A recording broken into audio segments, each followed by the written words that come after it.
তোমার ছোঁয়ায় তো পানি গরম হয়ে যাচ্ছে। বলেছিলাম না সামলাতে পারবেন। আচ্ছা বলেন তো, কোন জিনিস একবার শুরু হলে বাড়তেই থাকে? জানি না। আমরা দুজনেই মিথ্যের মধ্যে বসবাস করছি। কোনটা? একটা ডায়মন্ডের নেকলেস। এই সামান্য চাও?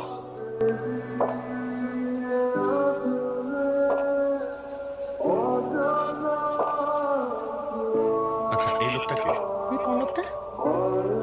আশ্চর্য, এই লোককে আমি ঠিক জানি। আর তুমি কি আমাকে সন্দেহ করছো? মানে বুঝলাম না, তুমি রিয়েক্ট কেন করছো? কোশ্চেন করতে পারি না? না, তুমি কোশ্চেন করতে পারো। আমার আগে বন্ধু ছিলাম ভালো না। তোমাকে বন্দি থাকতে কে বলেছে? আমি দেখাবো নরক। চলো, এই রিসোর্টে সবচেয়ে সুন্দর রুমটা আমি তোমার জন্য বুক করবো। সেখানে শুধু তুমি আর আমি।